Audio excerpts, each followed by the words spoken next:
When Bob Johnson, aboard Kansas City Chief mascot Warpaint, charged onto the field, he couldn't have helped feeling that the day brought the Chiefs another little bighorn, as their opponent was to be Colonel George Armstrong Kayat, better known as Ed, head coach of the Philadelphia Eagles.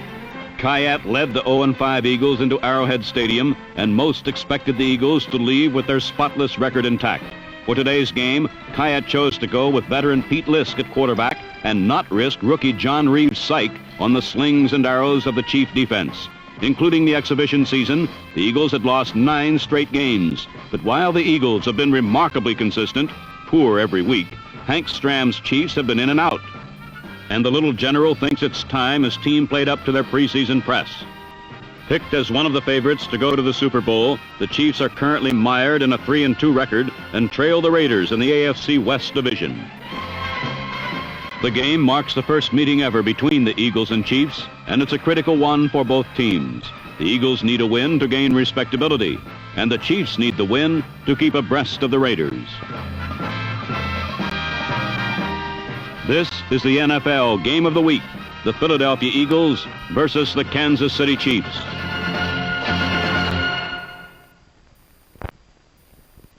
At the start of the game, the Arrowhead ground crew inadvertently hung the United States flag upside down, the international symbol of distress, and it was perhaps a harbinger of things to come.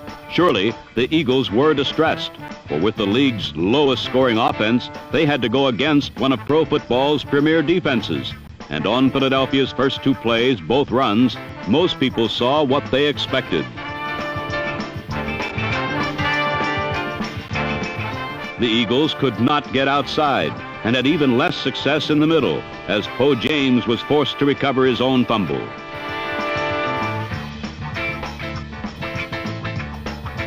Faced with 3rd and 13, Lisk rolled away from the Chief pressure and threw a prayer to double-covered James. The play had absolutely no way of succeeding, yet it did.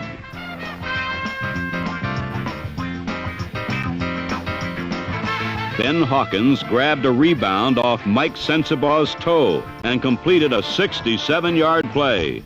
A team in desperate need of a break had gotten one, and they would be a different team for the remainder of the first half. The Eagles' game plan was a conservative one, designed to eliminate mistakes, and though early they were not getting much by running, they stuck to their plan. By their 3rd possession, Philadelphia had established that they would run at any cost, and it kept the Chiefs honest. On the next play, watch center Mike Evans snap the ball before the snap count to catch the Chiefs off sides. Lisk went ahead with the heads-up play and hit Hawkins for 20. In Hawkins and Harold Jackson, the Eagles had 2 great wide receivers, and Jackson was at his greatest, cleanly beating Jim Marsalis for a 2nd Eagle touchdown from 36 yards out. Jackson, a 9'3", 100 man, currently is the league's leading receiver. But it was not stats that had the Eagles flying. They were simply pumping the adrenaline and led 14-0. On the kickoff following their score, the Eagles nearly got burned as number 22 Larry Marshall followed Ed Podolak's block and nearly broke it all the way.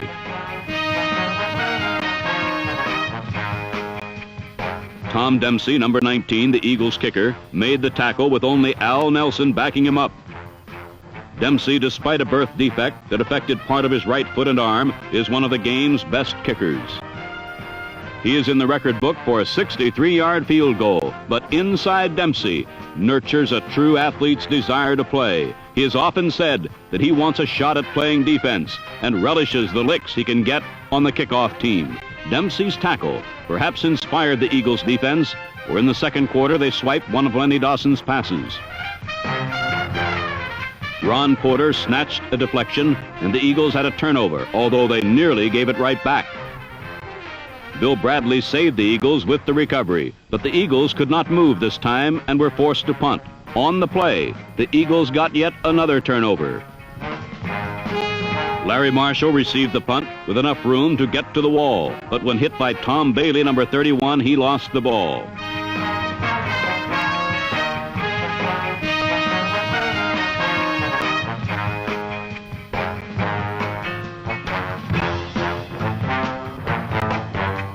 The ball squirted out of the bottom of the pile, and after some more digging, the Eagles were set up on the Kansas City 43.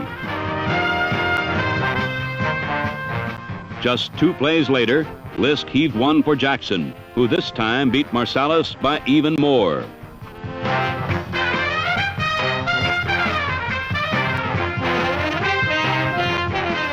Incredibly, the Eagles led the Chiefs 21-0. To this point, Lisk was 6 for 6 for 185 yards and 3 touchdowns. Perhaps that groundskeeper had known something. The Chiefs were indeed distressed and behind by a lot, too.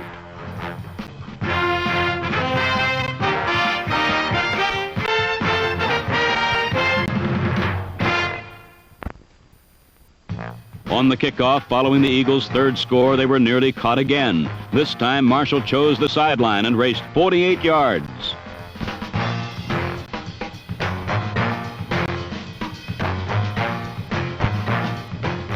Again, it was Dempsey helping on the tackle, but from good field position, the Chiefs were able to assert their game plan.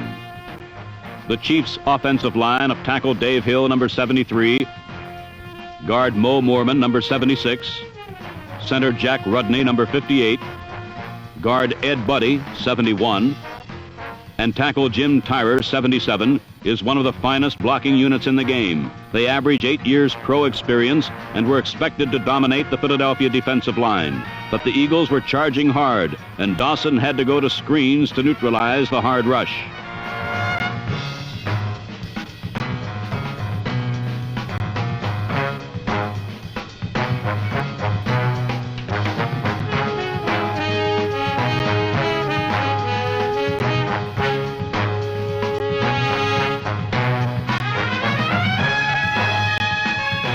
The screen was the Chiefs' best weapon, and for a time their only weapon, as the Eagles held the Chiefs to 44 rushing yards in the first half.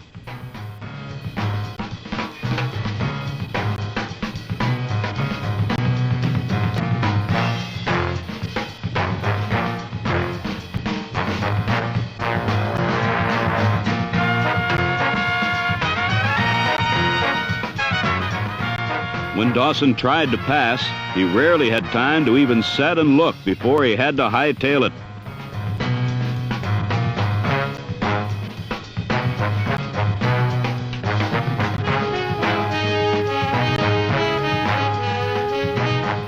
In the second period, the Chiefs drove twice deep into Eagle territory, but could not score a touchdown, as Dawson was held to 74 yards passing.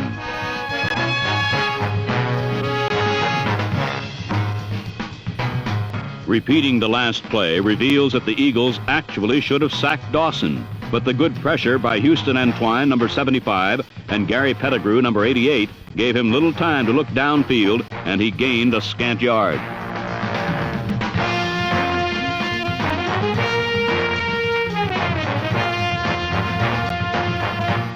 Though the Chiefs had a first down on the Eagle 29, they had to settle for a field goal and trailed 21-3.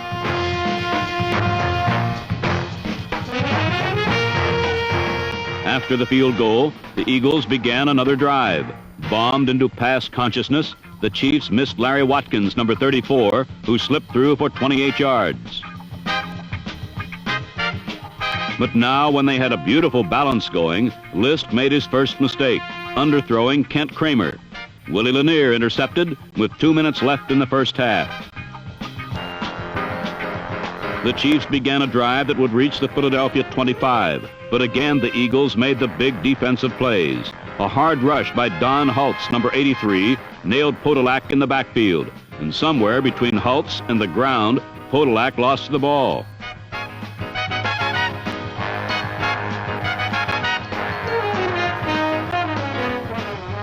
A repeat reveals that Hultz was the first man off the ball and simply blew by the pulling Kansas City lineman.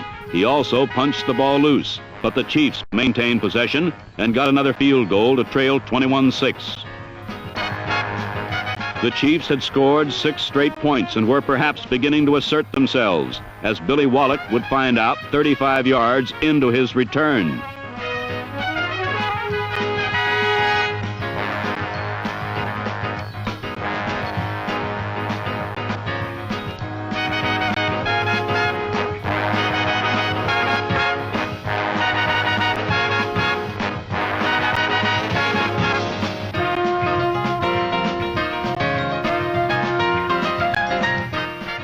After popping up Wallach, the Chiefs put good pressure on Lisk, but he escaped and found James.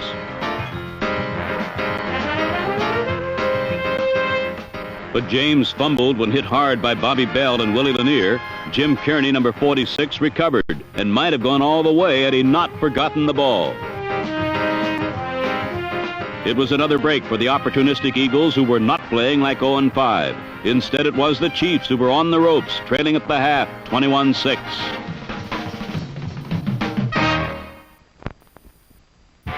With the Chiefs down 21-6 at the half, having given one of their worst performances in a long time, everyone was waiting for them to explode. On the opening series of the second half, they did just that. The Eagles' defense held Otis Taylor to one catch in the first half, but he caught one to start the drive. They had bottled up the Chiefs' blocking and held their runners to meager yardage in the first half, but on this opening drive, the Chiefs moved at will.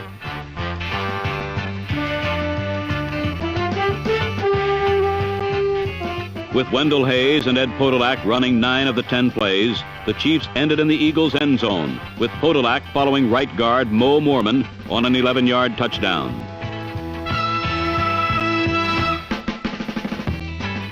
The Chiefs' blocking, Podolak, and Hayes had looked devastating on this opening series, and it now seemed like only a matter of time before everything would again be up to date in Kansas City, as the Chiefs now trailed 21-13. As Warpaint did his victory trot, Coach Kayat and the Eagles plotted their second half strategy, which was plain and simple. The offense had to keep the ball on the ground, make no mistakes, and hold on for dear life. The Eagles' offense, which has never been accused of having the killer instinct, did in fact keep the ball on the ground for all but one play in the third quarter. But the Chiefs' defense, which had been so porous in the first half, stopped the Eagles running. They knew this would be the Eagles' strategy and were keying on the run.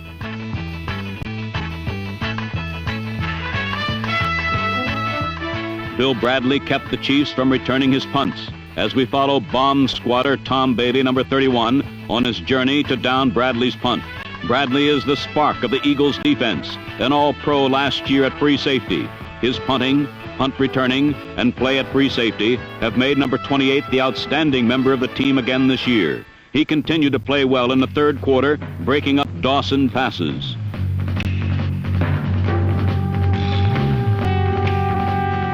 The rest of the defense, too, played well after the Chiefs' opening series of the half. In fact, the Chiefs failed to cross midfield the rest of the quarter. If Bradley is the key man in the Eagles' deep defense, Steve Zabel, number 89, is the key man in the middle at middle linebacker. The big man up front is 6-year veteran Mel Tom, the Eagles' premier pass rusher. Tom, along with Richard Harris and the rest of the line, pressured Dawson most of the game, and here trapped Dawson on a third down attempt. On a repeat, watch Tom at right end blow by Jim Tyrer and smother Dawson to force a punt.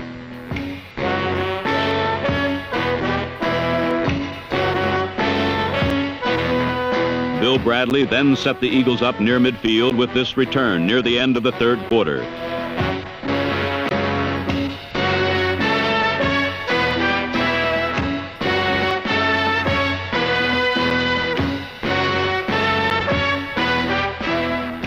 Then the Eagles' ground game began to roll again as Poe James and Larry Watkins would lead them into the fourth quarter on a drive that looked like it would produce another score.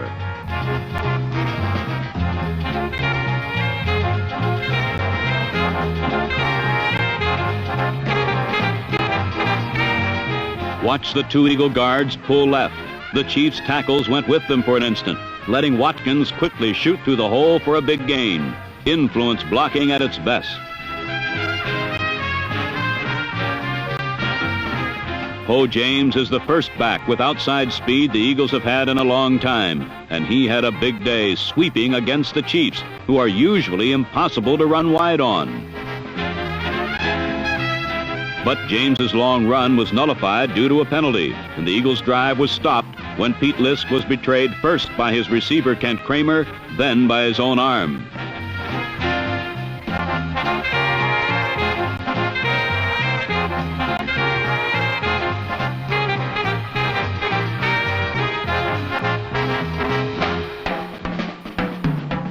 Number 20, free safety Mike Sensabaugh's interception and odyssey through the end zone was merely a touchback and gave the Chiefs the ball on the 20.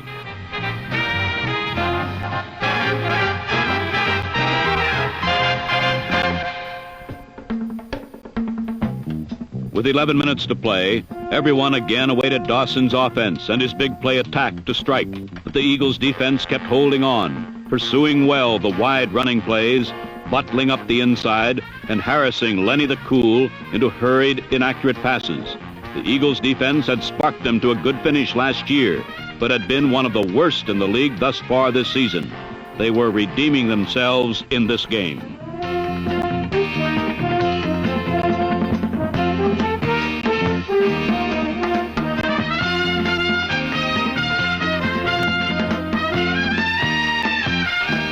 The Eagles were not without the breaks either. They had one on their first touchdown and got one on this punt that Bradley fumbled out of bounds to keep possession.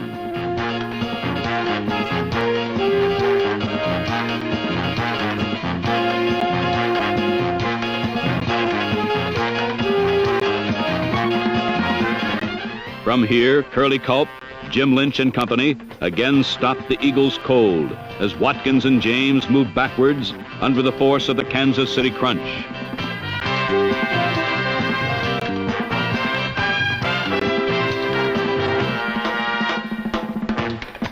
They gave up the ball, and the Chiefs took possession near midfield with 6 minutes left, trailing by 8.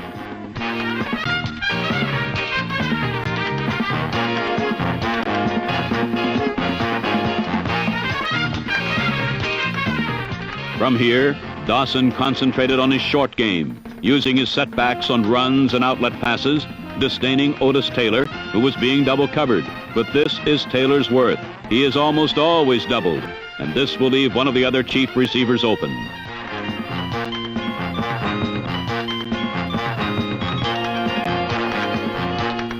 Dawson found tight end Willie Frazier beyond the secondary, and the Chiefs had their desperately needed touchdown. The conversion made it Eagles 21, Chiefs 20, 4 minutes to play. Could the Eagles hang on?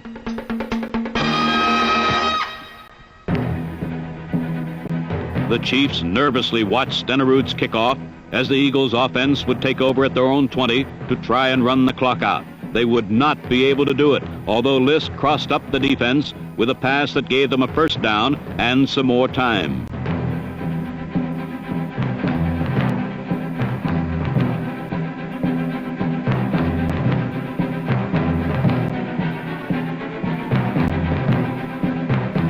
But the defense rallied and pushed the Eagles back on the next 3 downs.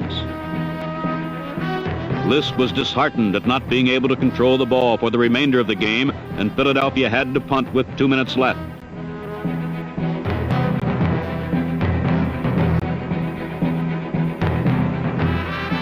Again, Bradley's punt was deep, yet high enough to make Larry Marshall call for a fair catch. The Chiefs would start what would be their last series from their 33. They needed at least 30 yards in the remaining 2 minutes to get in range of Jan Stenerud's foot, or Ed Kayat and his Eagles would have their first victory of the season.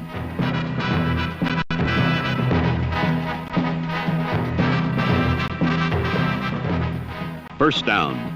Dawson, with a play fake to Podolak, goes to his other setback, Jim Otis, who is chased out after 13 yards by linebacker Bob Creech, number 58. Creech, a second-year man from TCU, figured heavily in this last series. On the next play from the Chiefs' 46, Creech almost finished off the Chiefs with an interception. It's now second down from the 46, and the Chiefs are dealt the death blow by their own hand.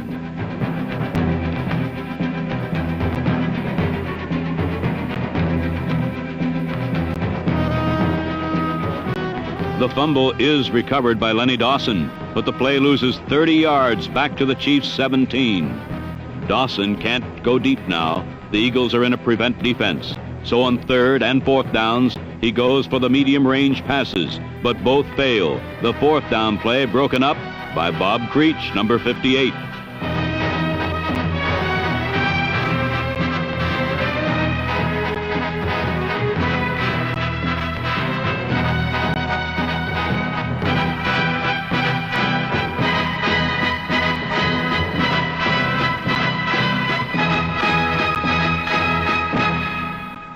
would never know it from Ed Kayat, but it's all over.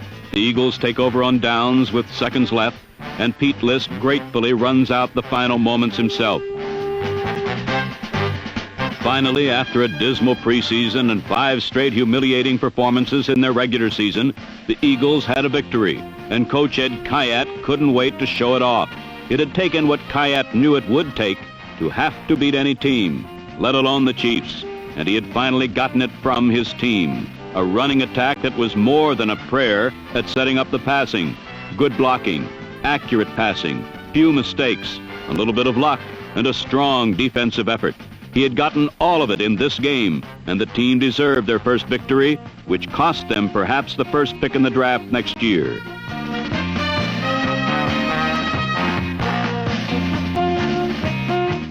As for the mentor Hank Stram, he's got trouble right here in Kansas City. This was their 3rd loss, yet they're still in the thick of the conference race with a 3-3 record. They may stay in it till the end, but they're just not the same Chiefs. Or maybe it's the Eagles who are not the same. Or maybe it's just another given Sunday in the NFL.